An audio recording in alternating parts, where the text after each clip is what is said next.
this interesting conference. I hope not last in this series of Ukrainian studies in Viadrina. Thank you for this introduction. When I was invited to deliver my speech at this conference, I found that there are already quite good experts in the 20th century history. So because of that, I limited my presentation to early modern and modern period, in which I feel myself much better. So, because I will show some special terms, will make some references to publications, I will use this PowerPoint presentation, so you will have everything on screen. So actually, I will tell you not about my research, but mostly about my expectations, what I would like to read as a historian, to read what I'm expecting from my colleagues in Ukraine and abroad doing the research in early modern and modern Ukrainian history. So I hope that some ideas I will express today, they could be used by colleagues for their research or for giving the thesis topics to their MA and PhD students. So through this paper I shall ask two basic questions. How can we improve our understanding of Ukraine's past, and how Ukraine's history can contribute to other fields of world history? In other words, how to make Ukraine's history helpful to the non-Ukrainian scholars in their fields of research. So I shall start with something I'm missing or I consider as negative developments, the chronological disbalance. Over the last 30 years, the period from late 16th to the early 18th century was and is the most popular in early modern studies in Ukraine. That is from the first Cossack uprising and religious union, through the series of the Cossack uprisings, to the making of the Hetmanate statehood, the civil war, then to the stabilization under Samoilovich and Mazepa, till the Battle of Poltava and constitution of Orlik. Much less popular among Ukrainian historians are periods from mid-16th century establishment of the Cossack host to the late 16th, and from 1710 to 1775, a period of decline of political autonomy and abolishment of the Hetmanate and final destruction of the Zaporozhian Cossack host.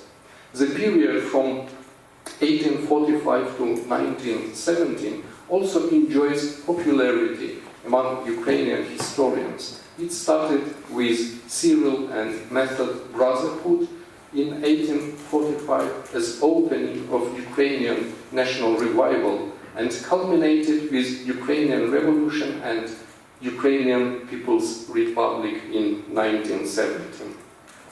Therefore, the early modern and modern studies in Ukraine are dominated by two main topics: Cossacks, Hetmanate, and so-called national revival in the late 19th century. Both topics were inherited from two main currents of Ukrainian historiography, so-called populist and etatist, and then eclectically transformed in the Soviet historical writing. In the late 1980s and early 90s, both topics were revitalized by publicists, men of letters, and finally politicians. Therefore, this agenda reflected the social and political demand for historical legitimation of contemporary Ukrainian statehood. So, there is evident chronological gap between 1775 and 1845. Therefore, transition from pre-modern to modern is absent from Ukrainian historical mainstream. That period is broadly defined as lost time, since the Cossack statehood was already abolished, while the national revival began much later. In my opinion, the works of German historian Reinhard Koselleck can be employed to overlap this gap. For instance, Koselleck's concept of the saddle period, in which a broad series of political concepts acquired their current meanings and that both defined and reflected the fundamental experiences of modernity. Introduced by Koselleck categories of space of experience and horizon of expectation can be helpful for understanding the transformation of the hetmanate elite into the little Russian gentry, as well as the emergence of the national awakeners in 1840s. Two of Koselleck's works were translated to Ukrainian in 2005 and 2006. So the books were translated more than 10 years ago. They were rather bypassed by Ukrainian historians.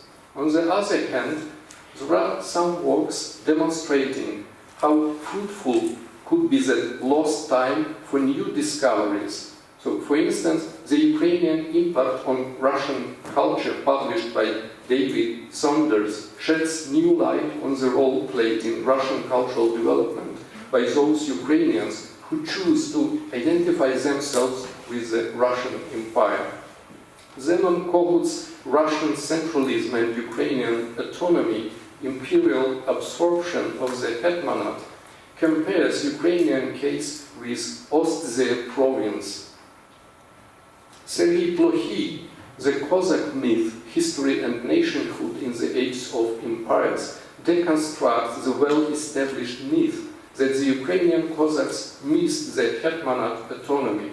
According to Plokhy, the manuscript of Historia Russi, written in the early 19th century in a circle of Ukrainian or Little Russian landowners, descendants of the Cossacks, and reflect their aspiration for ennoblement by the imperial authorities. So one more example of good work about this lost time would be a monograph of Ukrainian historian Vadim Adamurov, Napoleonida in Eastern Europe, perceptions, projects and activities of the French government in the southwestern periphery of the Russian Empire in early 19th century. So, as far as I know, it did not translate it to English. Another negative feature in recent developments of Ukrainian historical writing, in my view, is self-isolation. In the 19th and 20th century, the deliberate efforts were made by Ukrainian historians to separate Ukraine's history from Polish one. Then, in the last 30 years, with no less enthusiasm, they separated Ukrainian history from Russian Soviet one. So now Ukrainian history is so well isolated that it is a time to reintegrate it into a broader context of imperial and world history. So we can't fully understand Ukrainian history by considering it in isolation from the institutions and events in imperial centers. Russian imperial rule is ordinarily represented in Ukrainian historical writing as external, consolidated and anonymous in accordance with metaphor of bureaucratic machine. So in my view, prosopographical research focused on such issues as social, educational and professional background, career strategies, informal practices including corruption, clientele networks will reveal the whole class of officials who ruled Ukrainian lands and will explain their motivations much better than references to Russia as a constant evil. As Zenon Kohut put it in 1992, it is also important to remember that the fate of the Hetmanate autonomy frequently depended more on court politics than on theories of government or the development of a Russian state structure. For example, Ukrainian autonomy was renewed and Kirill Razumovsky was elected hetman as a result of his brother's morganatic marriage to Empress Elizabeth. By the mid-18th century, Ukrainians were beginning to play an increasing role in an imperial political system, allying themselves with various court factions. The Ukrainian role in court politics is still hardly known or understood. The Ukrainian entrance into imperial politics resulted in the cooptation of many Ukrainians into the imperial service. Did these Ukrainians see any contradiction between serving the empire and maintaining their own autonomous institutions? These questions merit serious consideration. The end of quotation. So it was said, or it was written almost 30 years ago, but in my view, almost nothing was done in this field of research. It would be interesting to reconstruct the patron-client networks connecting the statesmen in the imperial capital with local elites in Ukraine. A series of biographies of some Ukrainians incorporated into the imperial service would be helpful to initiate research in that field. For instance, Alexei Razumovsky or Oleksij Razumovsky, a son of ordinary Cossack who became the morganatic spouse of the Russian Empress and then appointed a field marshal. On his advice, the office of Ukrainian hetman was restored, and his younger brother, Kirill Razumovsky, was made a hetman in 1750 and president of the Russian Academy of Sciences. The scholarly biography of Razumovsky brothers, written from post-colonial perspective, would be intriguing endeavor to discover what happened when the subaltern finally got his voice. It would be particularly intriguing because at that time Russia itself was culturally colonized by the West. If the subordinated native can be heard by the colonizers only by speaking the language of their empire, what language Razumovsky brothers spoke, as well as other Ukrainians on the imperial service, and through what intellectual and cultural filters of conformity. From 1743 to 44, Kirill Razumovsky studied at the University of Göttingen. Razumovsky's adjutant in his journey to Germany was Grigory Teplov. Ukrainian historians know Teplov mostly because of his criticism of the Hetmanate and its corrupted Cossack elite. Teplov originated from lower classes. As a schoolboy, he was a pupil of Feofan Prokopovich, another Ukrainian who made career in Petersburg. Teplov was wielded influence over Little Russia in his capacity as a secretary and advisor to Kirill Razumovsky, whose cousin he married. Teplov held monopoly on the tobacco in the Hetmanate and published a book on the plantation of tobacco. Teplov was de facto manager of the Russian Academy of Sciences, being in conflict with Miller and Lomonosov because of their different approaches to historical writing. Teplov collected sources for the history of Little Russia, which he never wrote. He also composed the university chapters for the universities in Moscow and Baturin. The later was never founded. The only scholarly biography of Teplov was published in the United States in 1991. not by Ukrainian historians. Why not write his biography in Ukrainian context? It would be helpful to write the biographies of Russian governors, Rumyantsev, Potemkin, Ryknin, in Ukrainian context, through reconstructing the official and unofficial networks there. Or should we write the Ukrainian heroes' biographies only?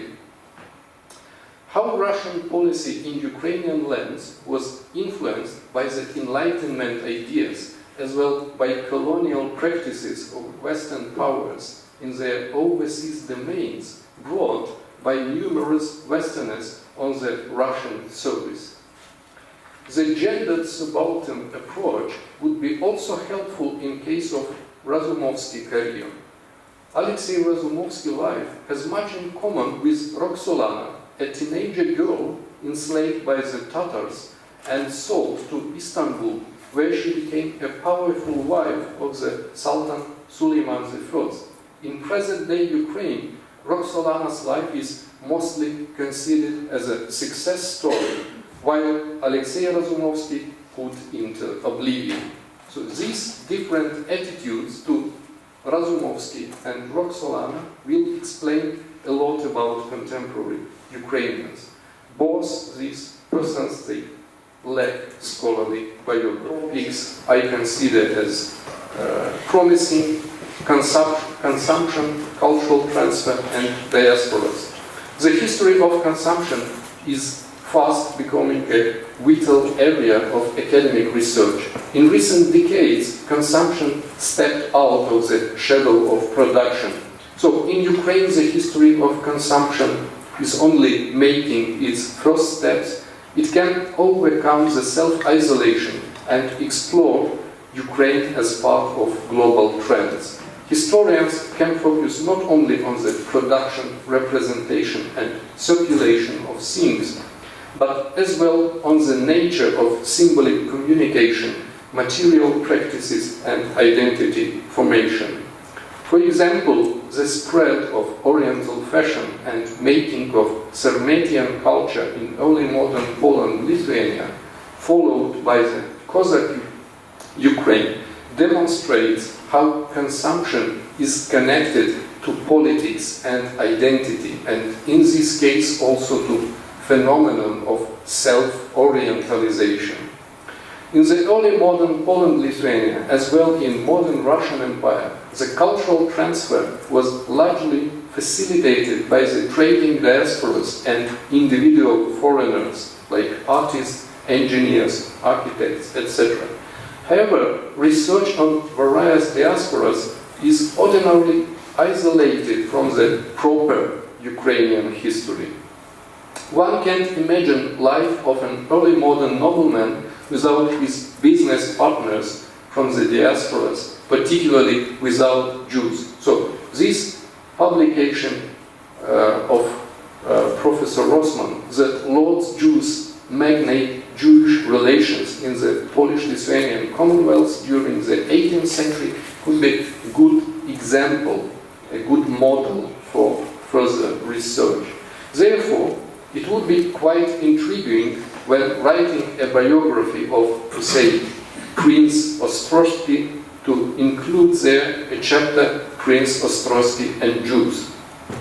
In course of another example, in course of industrialization, the Western managers, engineers, and workers brought with them not only new technologies, but also new forms of leisure and recreation, like football and amateur theater. Most of them left Ukraine after 1917, but the very model of settlement, so-called company town, survived the communist experiment and still exists as declining phenomenon in eastern Ukraine. Fortunately, we have Ukrainian historian Volodymyr Kulikov doing his research in this direction. Another cluster of topics, borderland as a contact zone. Ukrainian historians readily employ borderland metaphor to Ukraine. At the same time, we're still missing the large-scale research focused on the borderland functioning. Borderland infrastructure included the trade routes and their legal regimes, custom houses, border crossing points, inns, seaports, quarantine stations, etc. Borderland was also a place of hybrid identities, trans-imperial subjects, smuggling, human trafficking, brigandage, and proxy wars. For many, the smuggling in Ukrainian lands was associated with the city of Brody and its industrious Jewish community. However, this topic was studied by foreign scholar again. This monograph of Boris Kuzmak, Brody, a Galician border city in the long 19th century, originally published in German in 2011. I think it would be also a good model for further research. One more feature of borderland as a contact zone is legal pluralism. Legal pluralism is defined as the existence of multiple legal systems within one population or geographic area. Plural legal systems are particularly prevalent in former colonies, where the law of a former colonial authority may exist alongside more traditional indigenous legal systems. Legal pluralism also occurs when different laws govern different groups within a country. In 2016, I took part in the conference, The Uses of Justice and Legal Pluralism, a Global Perspective from 16th to 19th century, organized by the Leiden University. When I delivered my paper on the legal pluralism in the cities of early modern Kingdom of Poland, my Western colleagues were really shocked with great variety of legal regimes, not somewhere in the Dutch, Indonesia or Spanish America, but in a European country. Therefore, what is traditionally seen by Ukrainian historians as Ukraine's fatal disadvantages, lack of a nation-state, multi-ethnic cities with Ukrainians as minority, legal separation of the city from countryside, are actually advantages if one will put his research in a global comparative context. For instance, the legal pluralism as an approach would be helpful for exploring the concept of the uses of justice in the contact zones and for carrying out an analysis of social legal history from below. In that case, we can address to our sources a whole new set of questions. How did ordinary people use various legal infrastructures to arrange their social and economic interests? How did ordinary people experience the law? How did people use the legal pluralism? To what degree did men and women pursue different litigation strategies? How did ordinary people settle disputes in areas where juridical infrastructures were less accessible? And for sure, a borderland is such a place where juridical infrastructures were less accessible. So if I still have some time, so I will continue with some more topics I consider as promising, or should we stop at that point and give time for discussion or for my colleague? How long will it take to present the next points? 5 minutes? 7 minutes?